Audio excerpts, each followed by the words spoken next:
بسم اللہ الرحمن الرحیم۔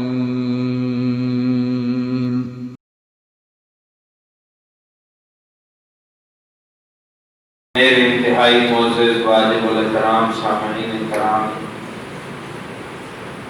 اللہ رب العزت کا ہم پر بہت بڑا احسان فضل، اس نے ہمیں اہل ایمان کے گھروں میں پیدا فرما کر ایمان جیسی قیمتی دولت سے مفت میں نوازا ہے۔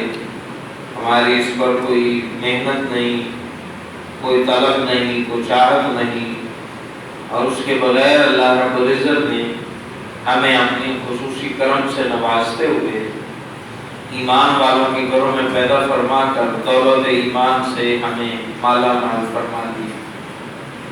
ضرورت اس عمل کی ہے کہ ہم اس دولت کی قدر و قیمت کو سمجھیں اور اس دولت ایمان کی حفاظت کریں، اور یہ دولت ایسی دولت ہے کہ جس کو ہمیں بانٹنے کا حکم ہے۔ اس دولت ایمان کو ہم پورے عالم کے اندر بانٹ دیں، تقسیم کر دیں، تاکہ یہ دولت سب کے پاس عام ہو جائے۔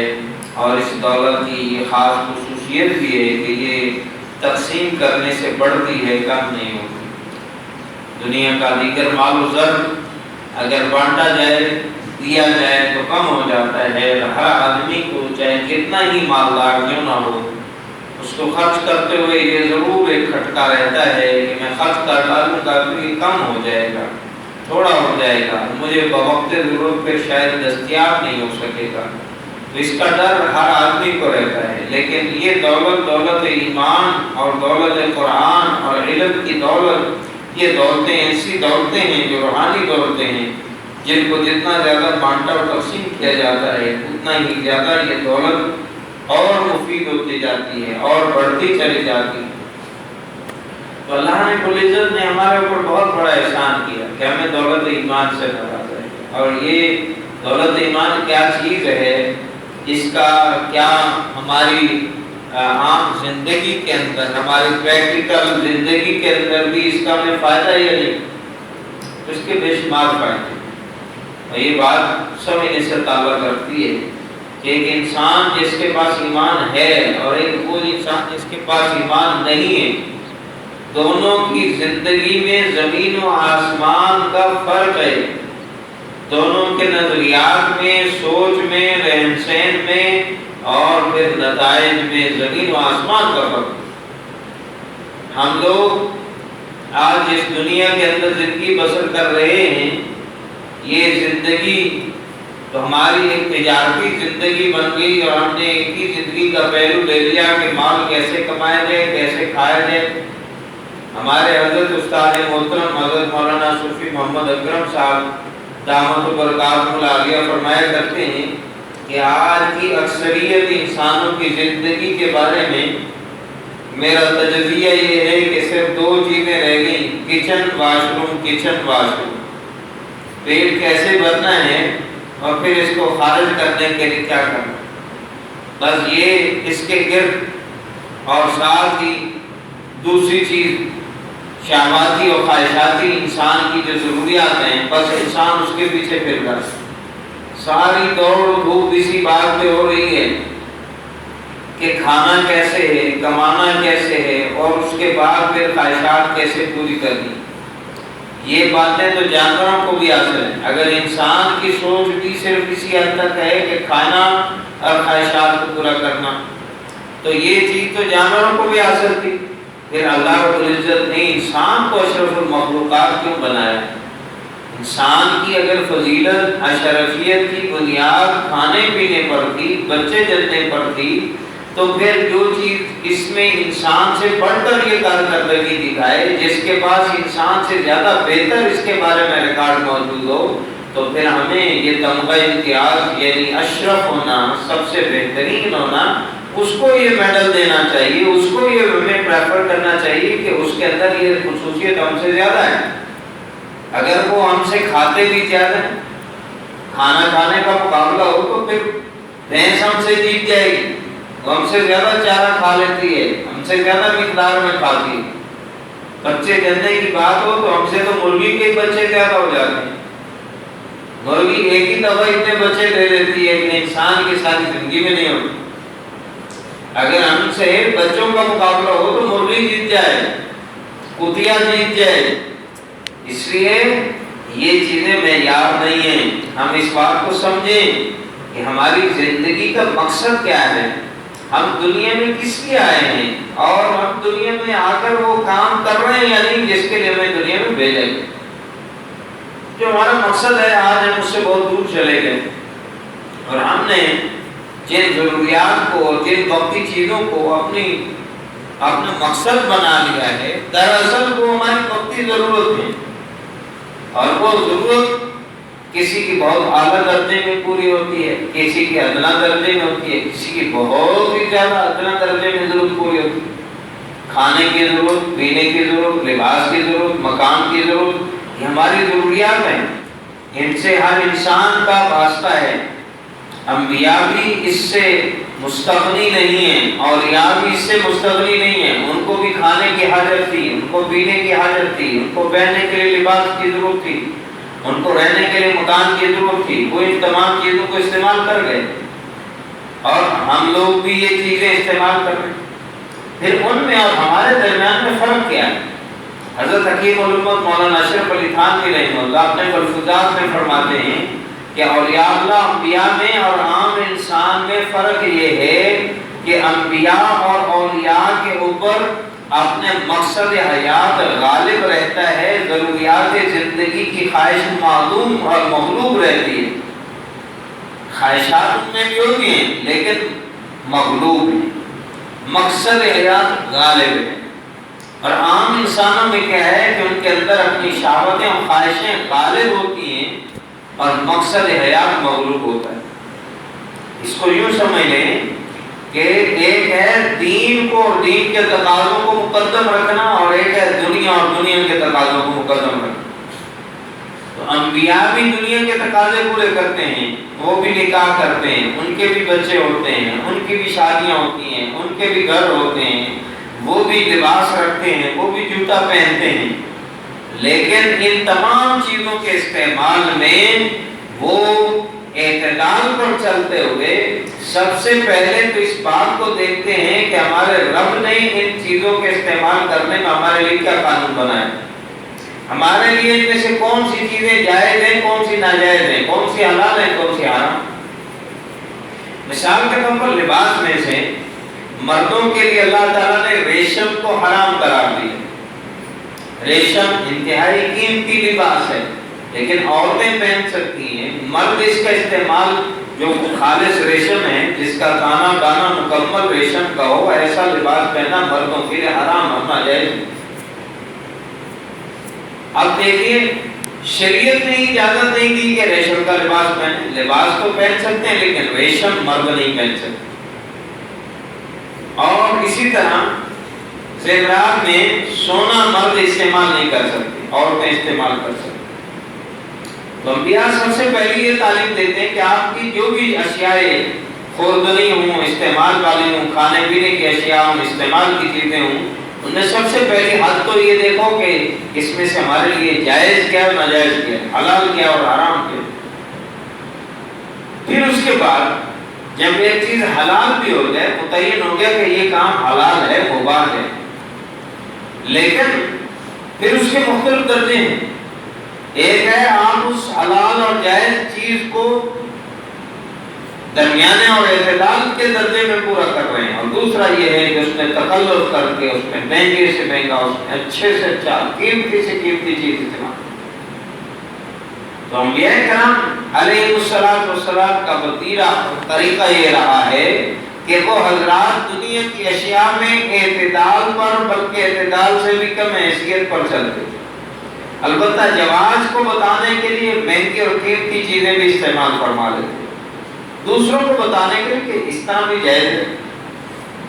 جیسے نبی کریم صلی اللہ علیہ وسلم نے اپنی زندگی میں وہ لباس بھی پہنا ہے جس کی قیمت حضرات صحابہ فرماتے ہیں 24 اونٹنیاں قیمت تھی. اتنا قیمتی لباس تھا کہ 24 اونٹنیاں بیچ کر وہ لباس پہنا جا سکتا ہے.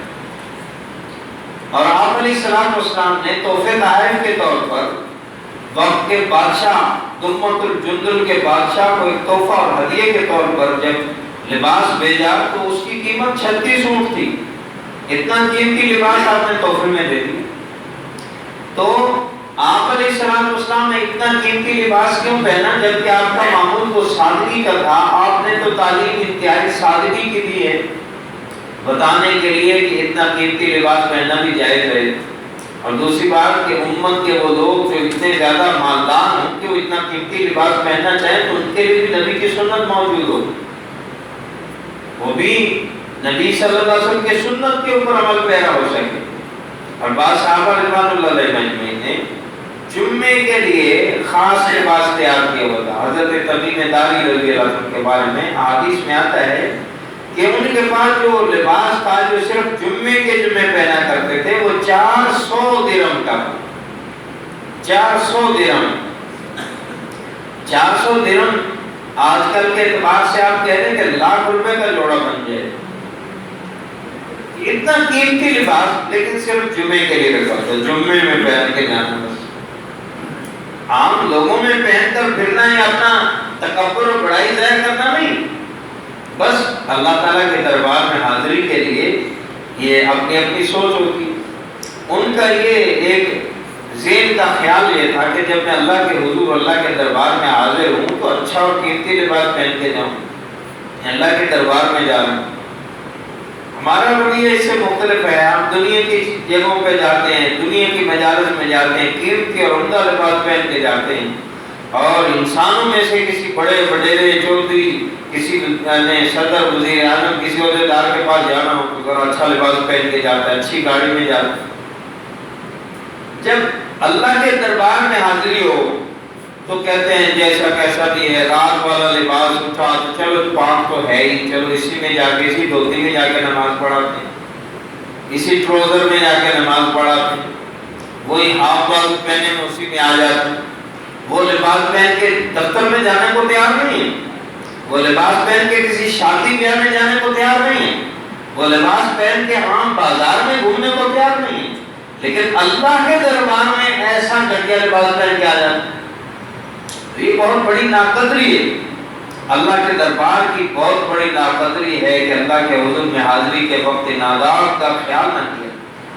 انسان کا یہ تصور ہونا چاہیے میں اللہ کے حضور میں اللہ کے سامنے جا رہا ہوں، اللہ کی عظمت کا پاس رکھتے ہوئے، اللہ کی شان اور کبریائی کا تصور کرتے ہوئے میں اللہ کے سامنے جا رہا ہوں، اللہ سے ملنے کے لیے جا رہا ہوں تو اچھا لباس پہن کے جاؤں. اس لیے مسلمانوں کو تعلیم دی گئی کہ جمعے میں، عیدین میں، یہ اجتماعات کے موقع ہوتے ہیں، میں اچھا لباس پہن کے ہیں، صاف ستھرا لباس پہن کے ہیں، خوشبو لگا کے ہیں، مسواک کر کے ہیں، ان سنتوں کو اور صفائی ستھرائی کی سنتوں کا لحاظ کرتے ہیں. تو صحابہ اس کا اتنا زیادہ اہتمام کر رہے ہیں کہ بہت مہنگی اور قیمتی اگر لباس انہوں نے پہنا تو جمعے اور عیدین کے لیے عمومی زندگی میں.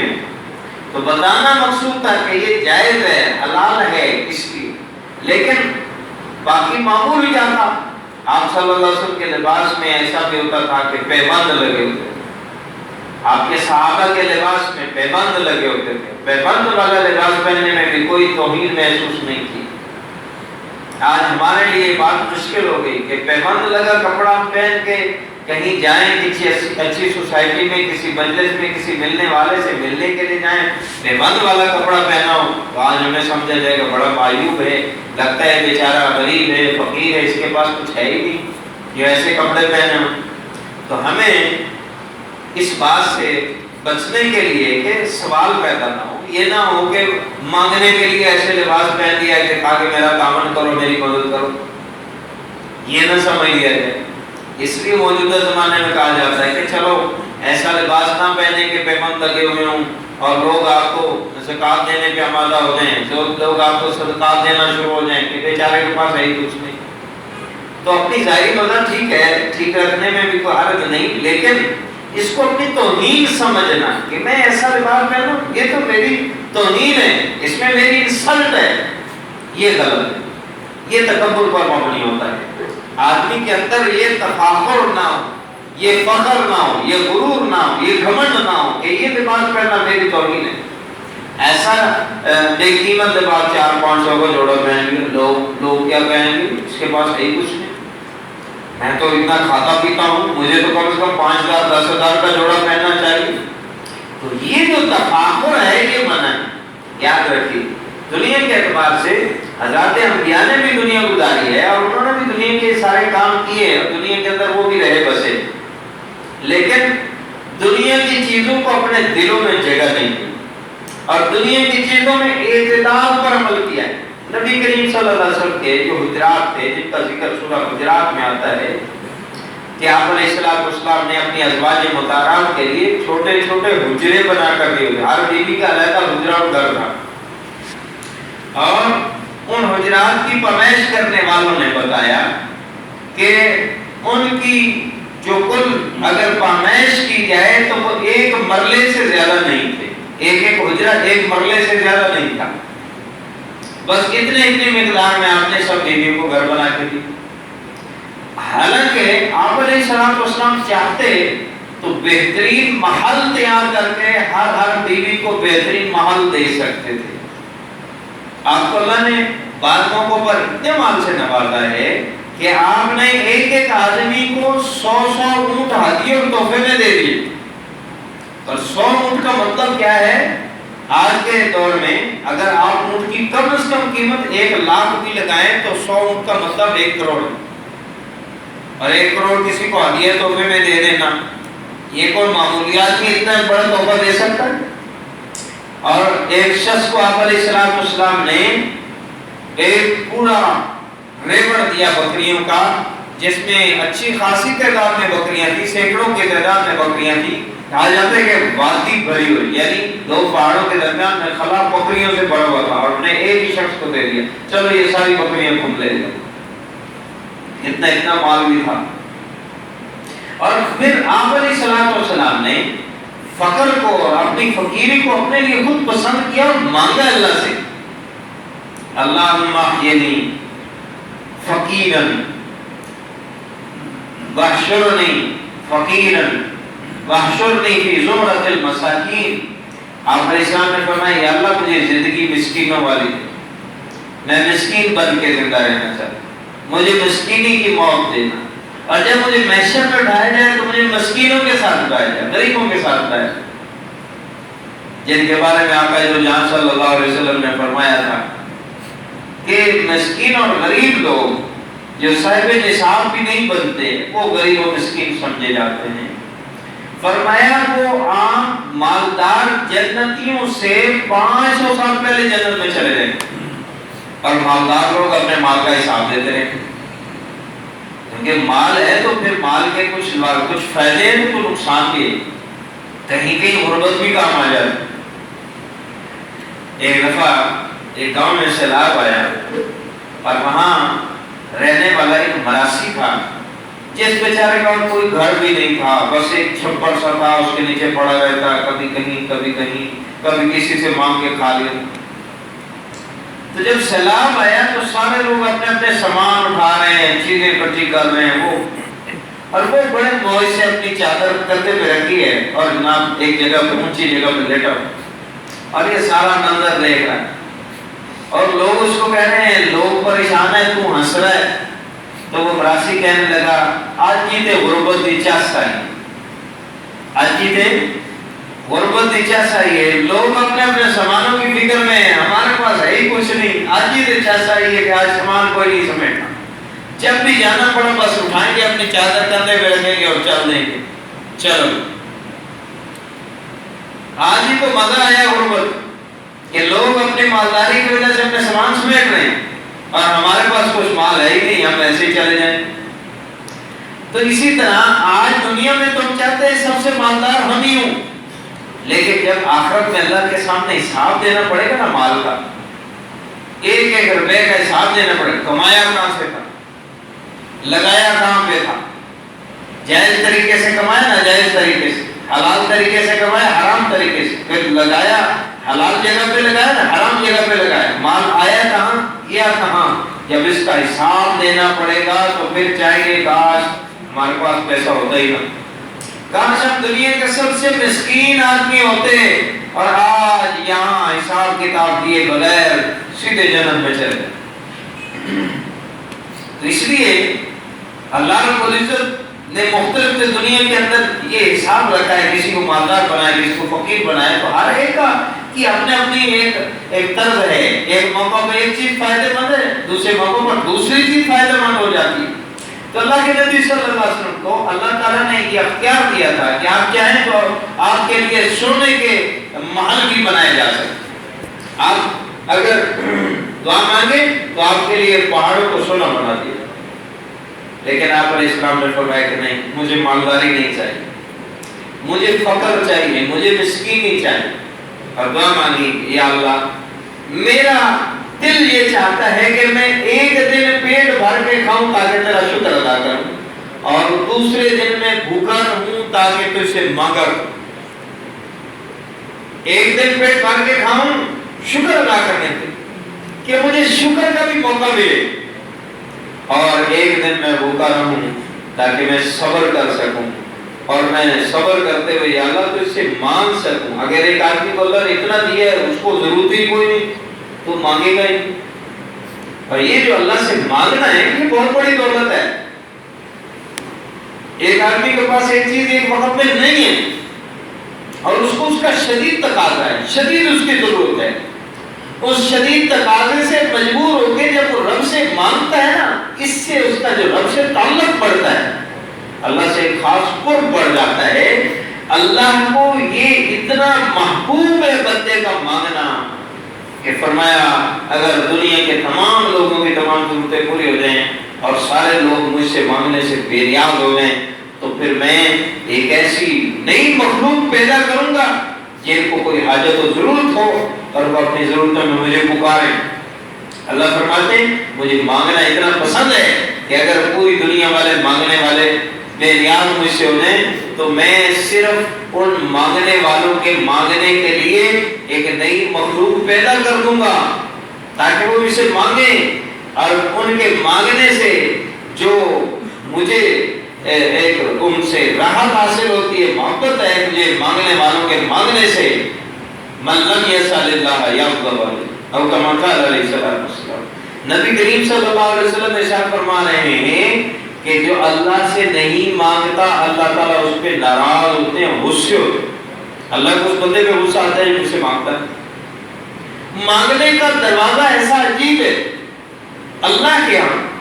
دیکھیے مخلوق کے سامنے تو مانگنا سوال ذلت ہے، ذلت کا سوال ہے مخلوق سے مانگنا، اور اللہ سے مانگنا عزت کا سوال۔ اس لیے جو سوال سے منع کیا گیا ہے، جو کہا گیا حدیث کے اندر بہت ساری روایات میں کہا گیا ہے کہ لوگوں سے مانگو نہیں، سوال مت کرو، حال کا سوال بھی نہ کرو، کال کا سوال بھی نہ کرو، مانگ کر سوال بھی نہ کرو، اپنی حالت اور وضع ایسی نہ بناؤ کہ جس سے مانگنے کا سوال پیدا ہوتا ہو۔ اور فرمایا جو مانگنے کو اپنا پیشہ بنا دے، سوال کرنے اور بھیک مانگنے کو اپنا پیشہ بنا لیتے ہیں، بروز قیامت اس حال میں اٹھیں گے کہ ان کے جسم کے اوپر کوئی گوشت اور کھال نہیں ہو، اس انداز میں ان کو ہڈیوں کا ڈھانچہ بنا کے سامنے لائے گئے مانگنے والوں، بھیک مانگنے والوں۔ تو یہ جو سوال ذلت ہے اس سے تو منع کیا گیا کہ لوگوں سے ذلت کا سوال نہ کرو۔ ہاں اللہ کے سامنے مانگنا، اللہ سے سوال کرنا یہ عزت کا سوال ہے۔ اس لیے یہ جو ایک جملہ کہا جاتا ہے لوگوں میں مشہور ہے، اللہ کس سے محتاج نہ کرے، یہ جملہ ٹھیک نہیں ہے بھائی، ہم تو سب ایک دوسرے کا محتاج ہیں، اور یہ ممکن ہی نہیں ہے کہ ہم ایک دوسرے کا محتاج نہ ہوں، ہم میں سارے ایک دوسرے کا محتاج۔ کوئی آدمی دنیا میں ایک بھی ایسا نہیں ہے جو کسی کا محتاج ہے۔ اب اس کی کوئی مثال ہے، کوئی ایک مثال پیش کرے کہ فلاں شخص کو کسی کی بھی حاجت و ضرورت نہیں، نبی ہے تو اس کو امتیوں کی ضرورت ہے، امتی ہے تو ان کو نبیوں کی ضرورت ہے، امام ہے تو اس کو مقتدیوں کی ضرورت ہے، مقتدی ہے تو انہیں امام کی ضرورت ہے، والدین ہے تو انہیں اولاد کی ضرورت ہے، اولاد ہے تو اسے ماں باپ کی ضرورت ہے، بیوی ہے تو اسے خامد کی ضرورت ہے، خامد ہے تو اس کو بیوی کی ضرورت ہے۔ کون ہے جو محتاج ہے؟ کون ہے جو ضرورت مند نہیں؟ کیسے کہہ سکتے ہیں یا اللہ کسی کا محتاج ہے؟ ہم تو محتاج کا محتاج ہے۔ ہاں یہ مانگے یا اللہ کسی کا ذلت کا محتاج نہ کری، نہیں سکتے، ذلت والی محتاجگی غلط ہے، باقی تو محتاجگی ہے اور رہے گی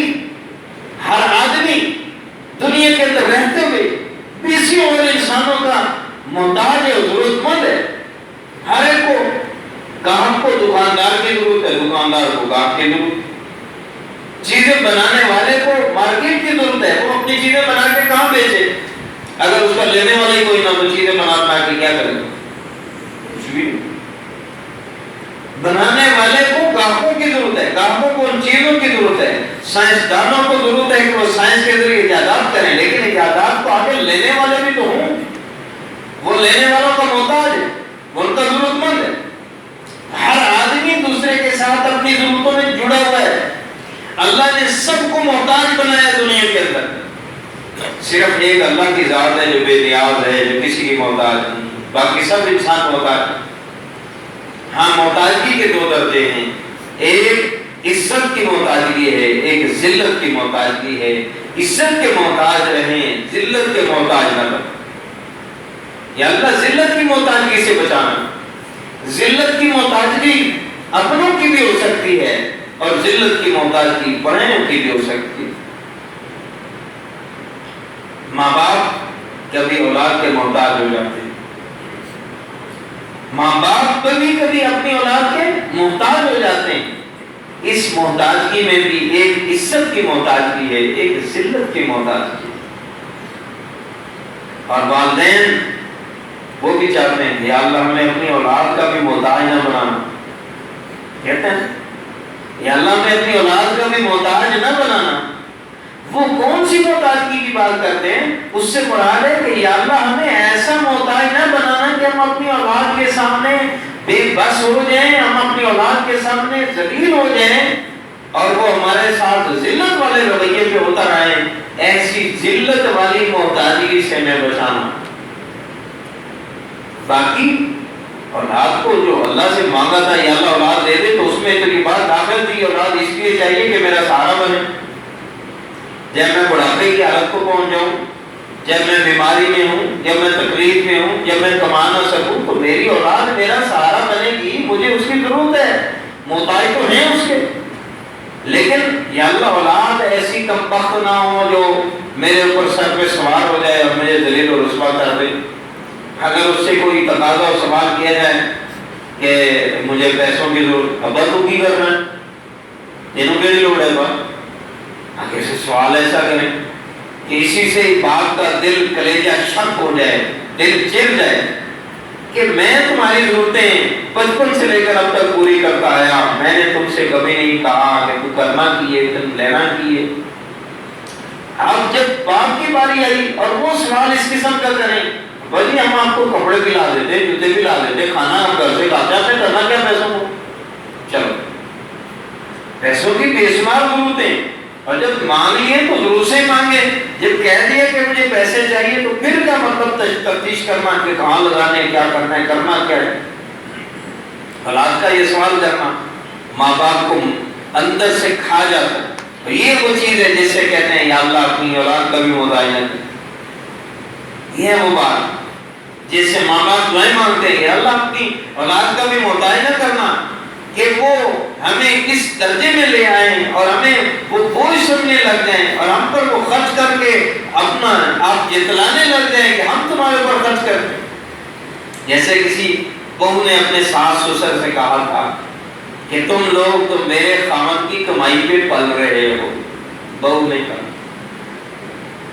انہوں نے بڑا اس بات پر ان کو رونا آیا کہ بہو تجھے لایا کون, وہ جس خامد پہ تم ناز کر کے کہہ رہی ہے کہ میرے خامد کی کمائی پہ تم پل رہے ہو, اس کو پالا کس نے, اس کو جوان کس نے کیا, ہماری ساری قربانیاں دفن ہو گئی, اور آج تو آ کر ہمیں یہ سنا رہی ہے کہ تم میرے خامد کی کمائی پہ پل رہے ہو.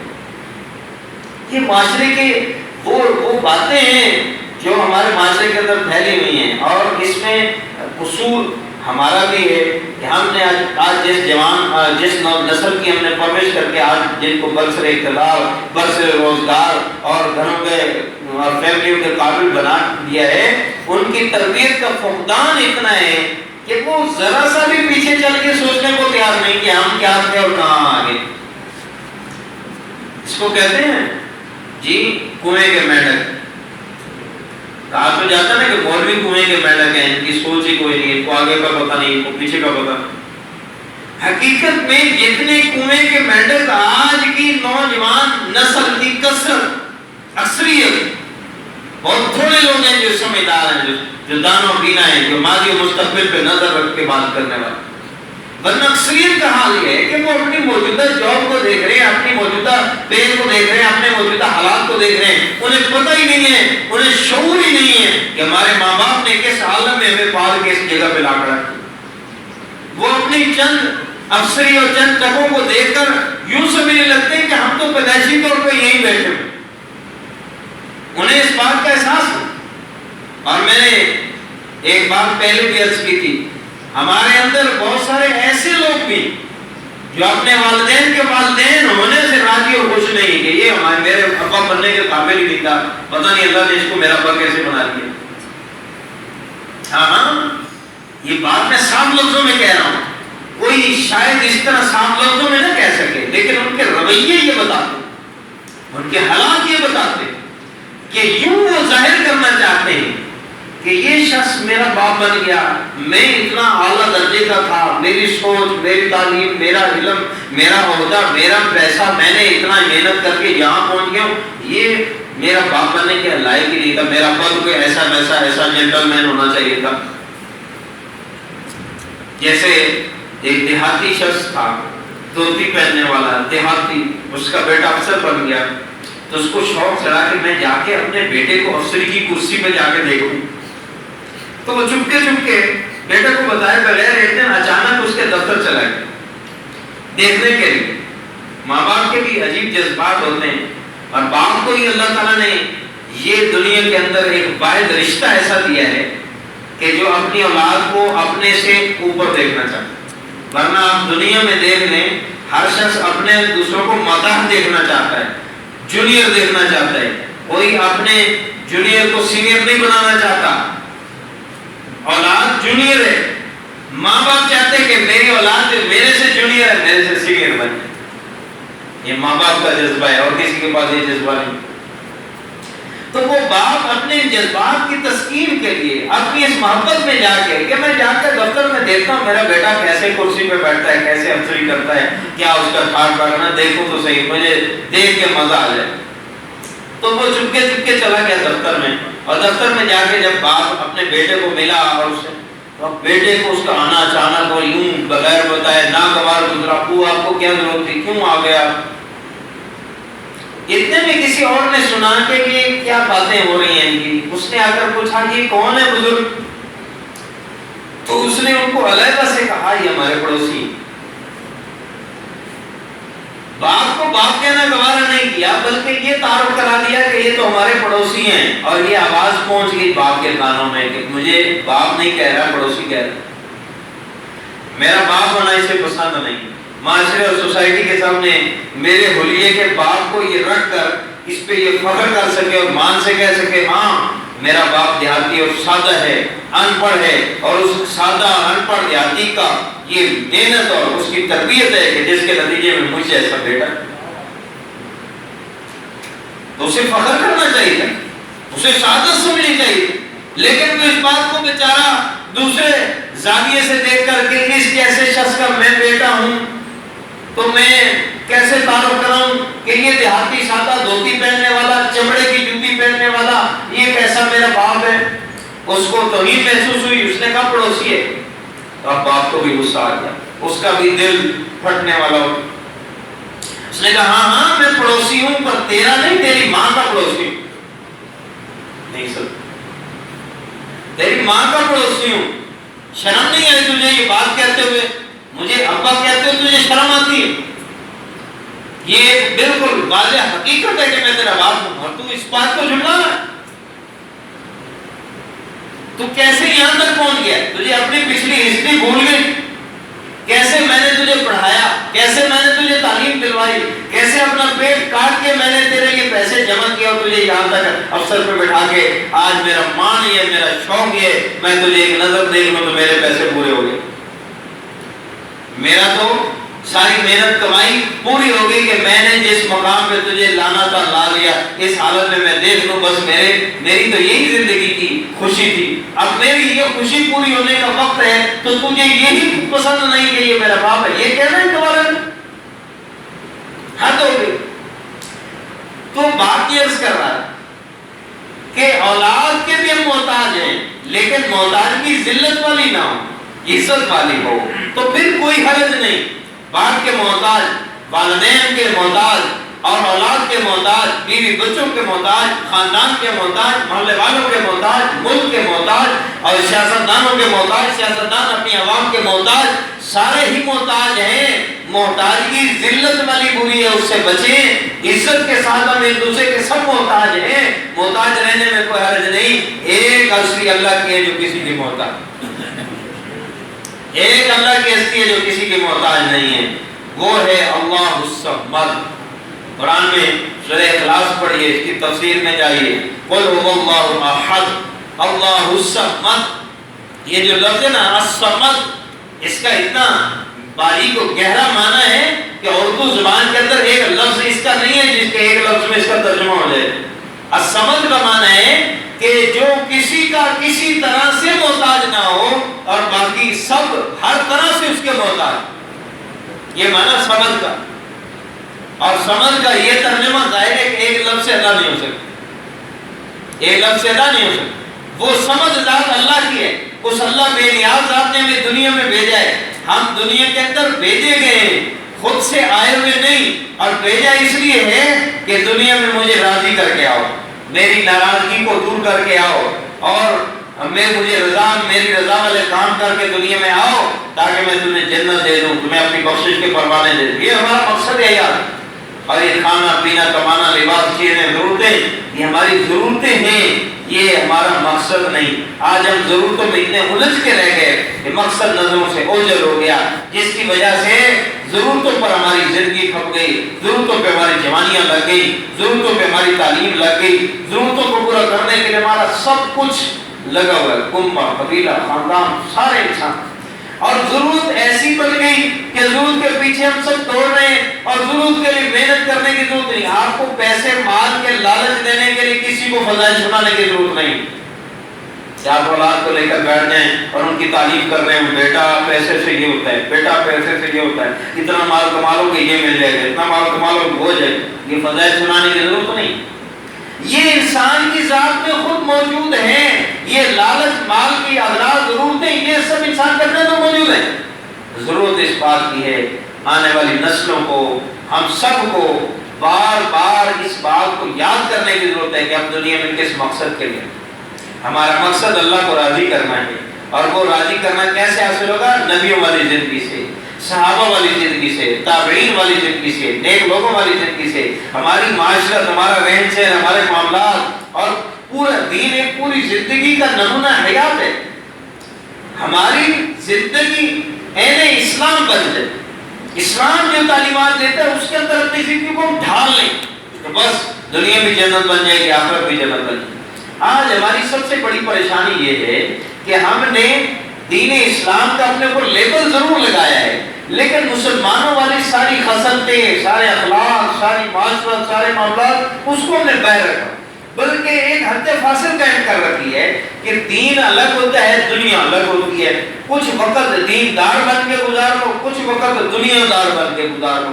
ہم نے اس درمیان میں فاصلے کھڑے کر دیے، حالانکہ ہمارا دین اور مذہب جو تھا وہ ہمیں مکمل ذات حیات سکھانے کے لیے ہے کہ اس زندگی کے سانچے میں اپنے آپ کو ڈال لو، بھائی یہی تمہاری دنیا ہے، یہی تمہاری آخرت ہے، یہی تمہارا دین ہے، یہی تمہارا مذہب۔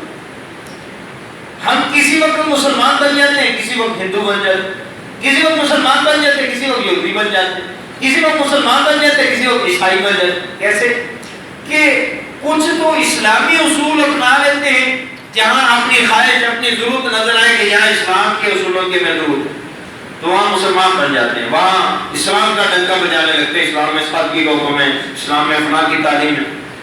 یہ شادی بیاہ کو لے لیں، ایک خوشی کا موقع آتا ہے، اب اس میں کیا ہوتا ہے کہ جہاں اپنی خواہش ہوتی ہے کہ یہاں جی کچھ فائدہ حاصل کر لیں تو وہاں مسلمان بنے گی، جی مہر کتنا، شریعت مہر رکھیں، یہ جو ڈول بجاتے آ رہے ہو، یہ جو فلمیں موویاں بناتے آ رہے ہو، یہ جو مکس گیدرنگ کر رکھی ہے، یہ جو اتنے میک اپ کرا رکھے ہیں، یہ جو اور اتنی فضول خرچیاں کر رکھی، یہ کون سی شریعت سے تھا؟